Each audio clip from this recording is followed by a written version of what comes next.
接下来我想为各位介绍所谓的异常侦测 （Anomaly Detection） 这个主题，最近是越来越热门。不管说在做工业4.0，对一些机台的异常状态的侦测，其实是一个非常重要的一项技术。甚至有一些在应用上，你在做网络的交易，你在做支付交易的时候，如果你的信用卡被盗刷，那你的使用行为产生异常，我们也希望系统可以自动侦测。或者是说你在做一些各式各样环境的监控，那些 sensor data 收集回来呢，跟过去有很大的不同，你可能也希望说系统自动有一些了解。给各位看一下什么叫异常侦测的一些定义。什么叫异常？有人在讲说，当你一个观察值它跟其他很不一样，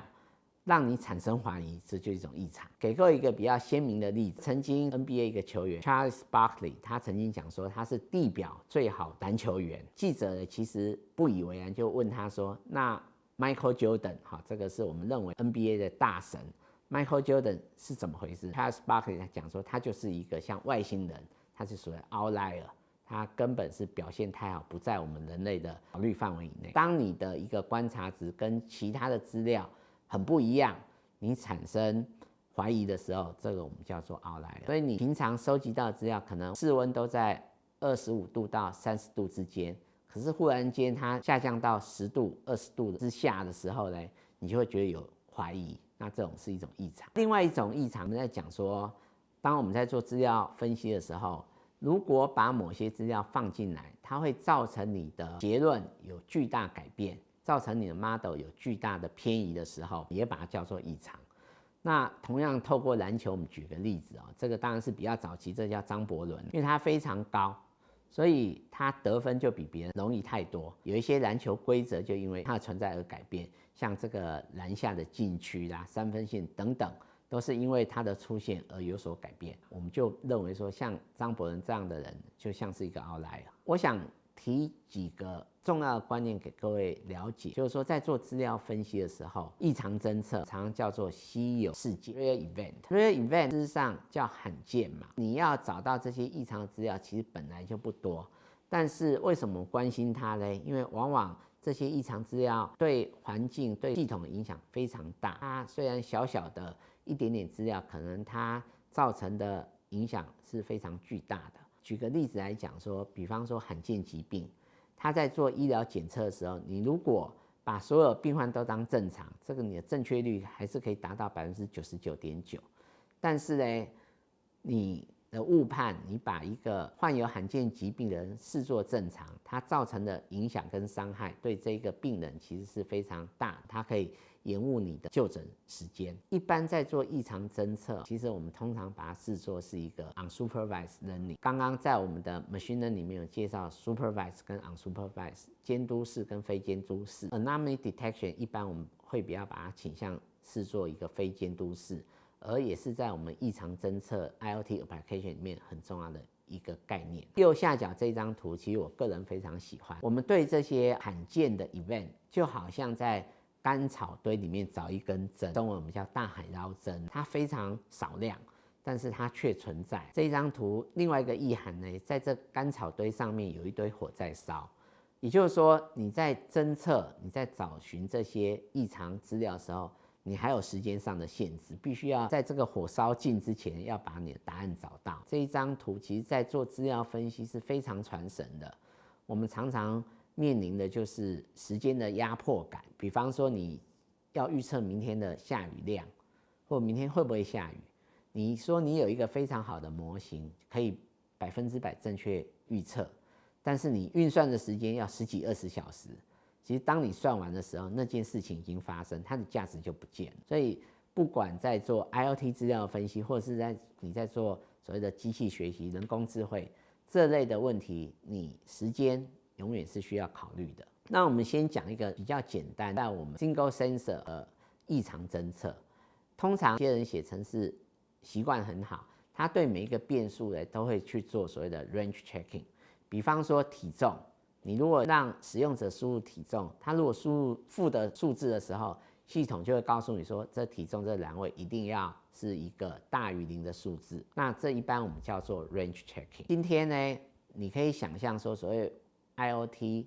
或是物联网很多 device， 像是温度计，它随时可以收集环境的温度。那这些温度，什么叫正常的温度？它可能会随季节而改变。所以我们在做所谓的 range checking 呢，我们也希望比较聪明的提供这个 device， 它有一个正常的范围，而这范围会随着时间而有所变化，而不是你一开始程式设计师写死在里面。那这是我们希望能做到，在前端的 sensor 可以透过动态做 range checking 这件事情。我们这资料需要把过去的一些资料收集起来一并考虑。那你当然会想说，我也许在某一个时间点，我这些数据的平均值，那我也希望能计算这些数据的标准差。以后当新的点进来的时候，它超过这个范围，比方说它在平均值上下一个标准差，我们就认为它是一个异常。就如果这边的一个示意图，这些